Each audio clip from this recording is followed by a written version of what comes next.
know what you're thinking. What's this bizarre, strange movie that I've never heard of that Rendan's talking about today? Well, I'm here to tell you about it. It's called The Weatherman, and it's about a weatherman whose life sucks. It's directed by Gore Verbinski, who is the director of some really great movies like Rango, the original Ring movie, and, of course, The Weatherman, which is a movie I absolutely love. So, without further ado, let's just jump right into it.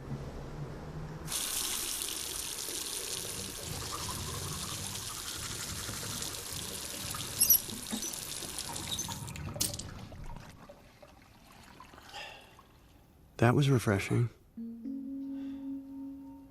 I'm refreshed. I'm refreshing. So we watch Nicolas Cage, who plays David Spritz, walk around his apartment rehearsing his weatherman shtick. Then he goes to the DMV to pay a parking ticket and gets noticed by some guy. Can you get out of my face? Asshole. You want to say that to my face? Thought you wanted me to get out of your face. And this begins our deconstruction of America. But before we get too much into that, I do want to say I think Nicolas Cage is great in this. I know nowadays he can be a bit of a meme. Hallelujah! Hallelujah!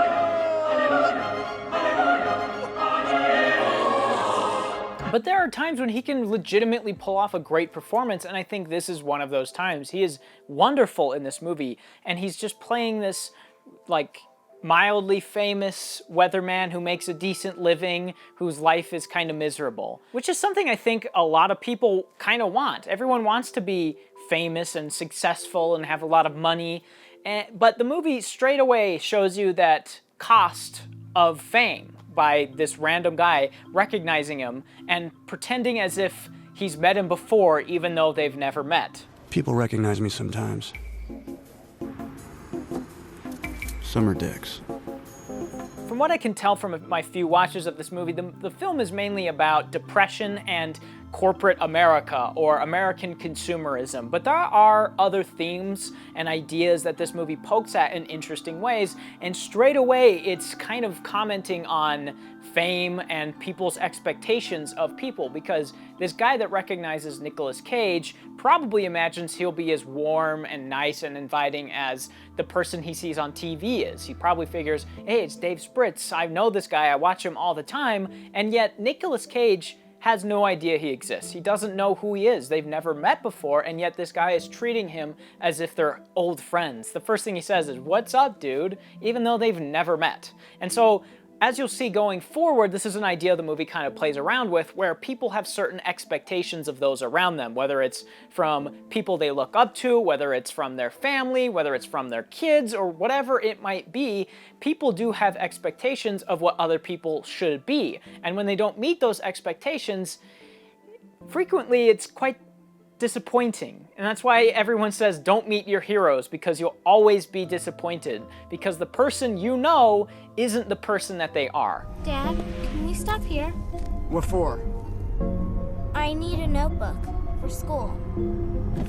And in this very next scene, which is accompanied by great music, I might add, we see Nick having expectations of his daughter. She gets out of his car and asks for money to buy a notepad for school, but uses the money to buy cigarettes. This helps to highlight the fragmented relationship they have and the expectations versus reality that these characters hold for themselves, or each other. Next we see Nick driving to his father's house to pick him up, but right before he heads in, he takes out a letter from Hello America, which we will learn about more later, and he lays it on the passenger chair. He does this more than likely in the hopes that his dad will see it and give his praise about it. But of course, this movie is all about harsh reality and people not acting in the way you would expect, so Michael Caine just sits directly on it, without even noticing it.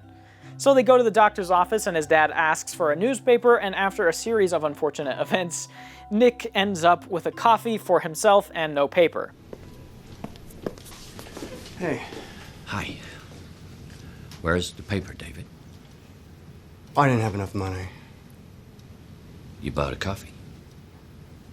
What? So Dave drops his dad off, and then he goes to pick up his son to bring home to his ex-wife. We see this guy who is definitely not a pervert, buy Dave's son a sweater because he is definitely not grooming him for predatory purposes. You're just looking for clothes. Yeah. That's great. I'm looking for clothes.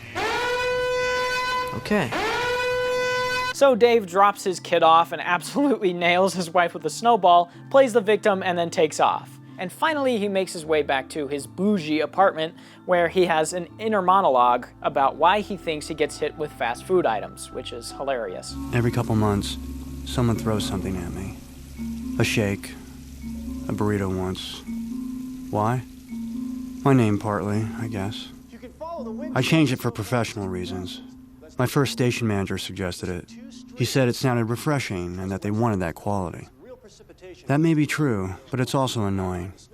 I know that. What kind of name is Spritz?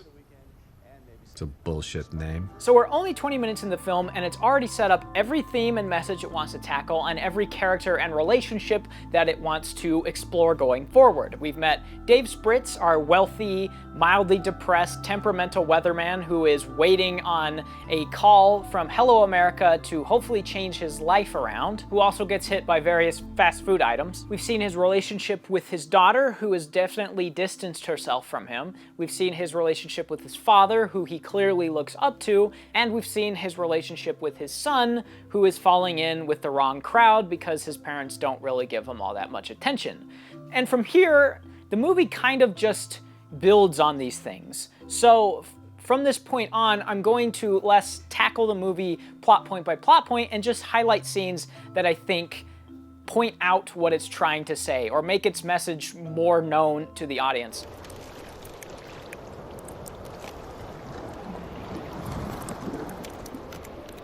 The first thing I want to explain is the weather that the movie's set in. I know this seems like something very small that the movie's doing, but if you've noticed, it's been winter throughout the whole film so far. It's all set in winter except near the end when it's starting to become spring, which we'll talk about. But winter, the reason that they've done this is because winter is an inherently stark and depressing time of the year. I mean, there's literally a form of depression, seasonal depression, that comes and goes with winter.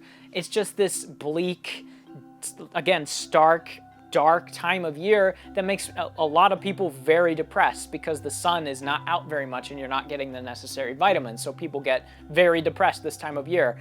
And doing this helps to highlight the overall mood of the film and inform some of the characters. I mean, the whole atmosphere of this film is very dark and very drab.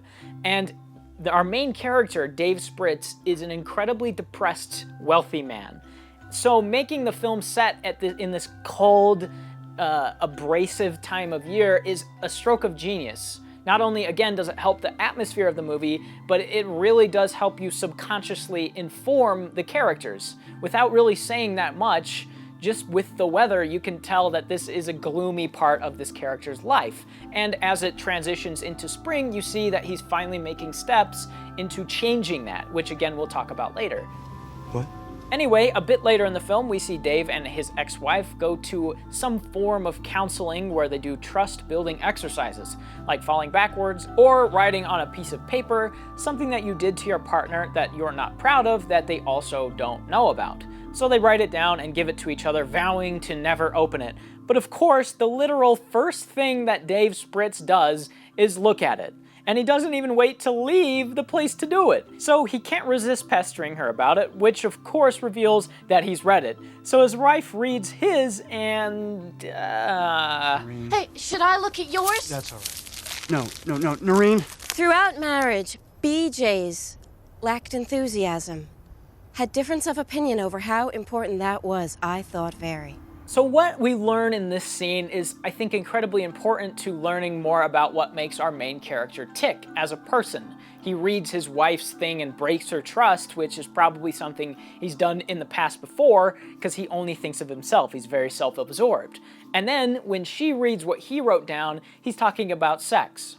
So again, something that's very surface level and something that's very self-absorbed. And I think just this little bit of information we learn here is a great tool that the film gives us to understanding this character and understanding what's happened to him and why his life is in such disarray. And even though he does try to fix things later in the movie, and in this counseling scene he wants to fix their relationship, he does so in such a surface level loser kind of way. It's like, oh, people with problems do counseling. So he just goes out of mere obligation because he thinks that that's what they should be doing, rather than actually trying. He just does things in such a surface level way that definitely won't fix the problem, and when the problem isn't fixed, he loses his mind about it and gets incredibly angry and has this very short fuse.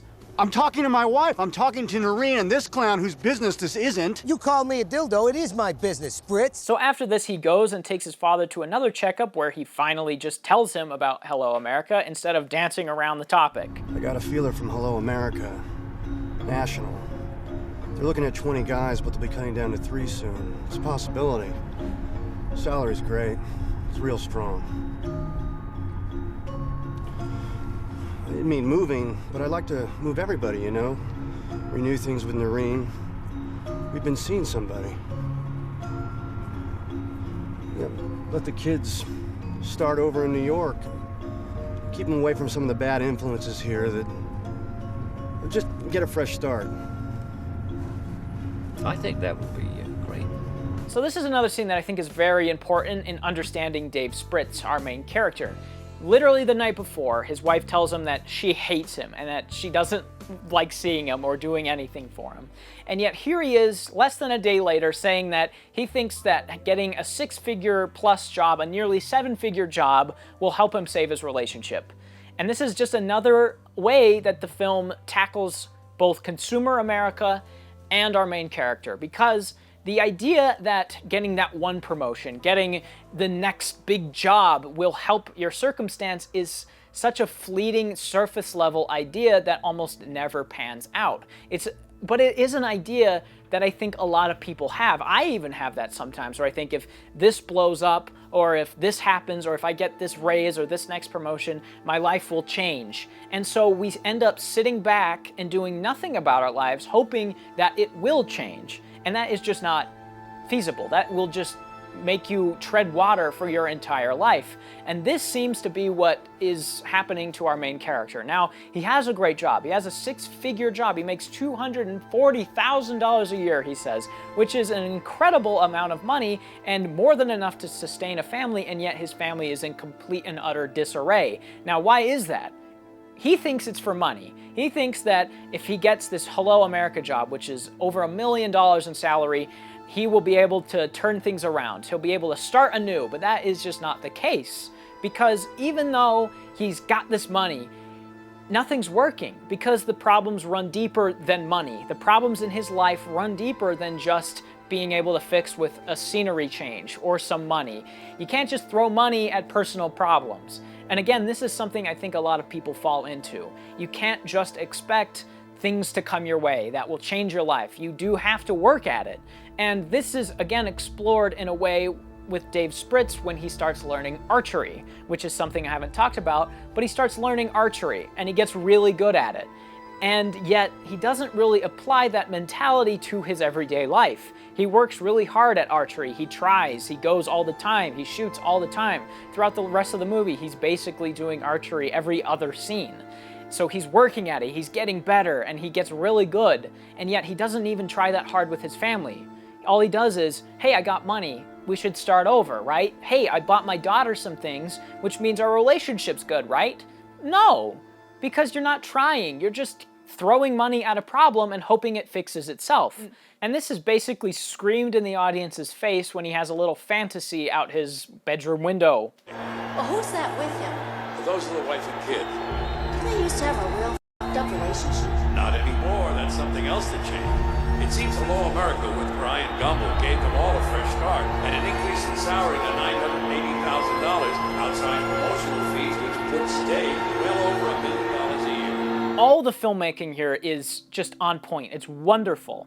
Gore Verbinski's always been a super talented director, and he's in very fine form here. It's not flashy at all, but all the longer takes, the minimal camera movement, and mostly static shots again just help with the film's atmosphere. Plus, scenes like this are ones just expertly done. You got this hard audio cut showing him giving up on his novel.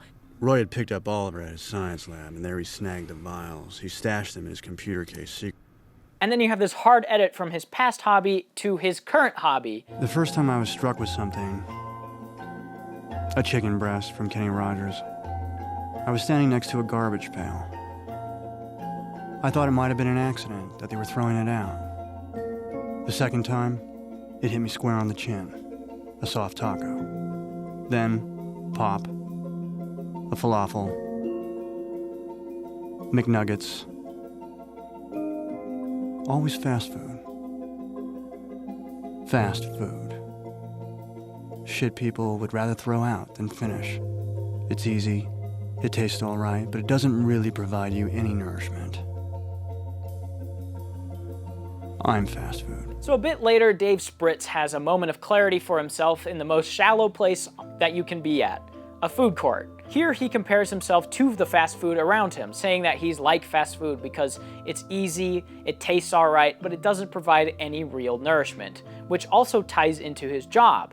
Being a weatherman on the news requires next to nothing. You stand in front of a blank wall and make fake promises that most of the time aren't that accurate. And that's him. He is the shallow phony you see on TV in real life. He makes false promises and surface level ploys, but he doesn't provide any real nourishment. He is fast food. He is the weatherman. I remember once imagining what my life would be like, what I'd be like. I pictured having all these qualities, strong, positive qualities that people could pick up on from across a room. But as time passed, few ever became any qualities I actually had. And all the possibilities I faced, and the sorts of people I could be, all of them got reduced every year to fewer and fewer, until finally they got reduced to one, to who I am.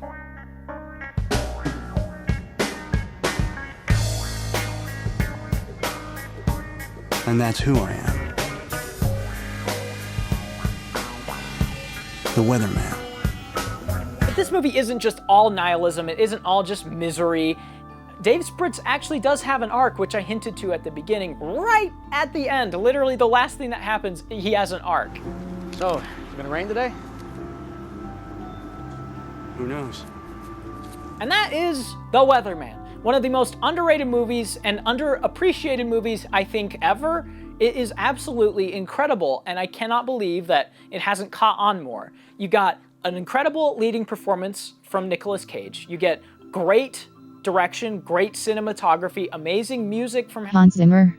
Excellent performances across the board, interesting character developments, interesting character study, great writing. You've got great themes that are explored very thoroughly. I mean, this movie has just about everything you want, aside from Michael Caine's just broken accent. Hi.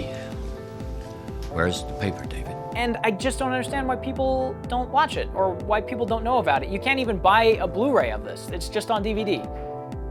So how about we go watch this movie, and maybe we'll get a Blu-ray release. Probably not, but I want to frickin' see a Blu-ray release of this movie because I think it would look great on Blu-ray. Yeah, bye.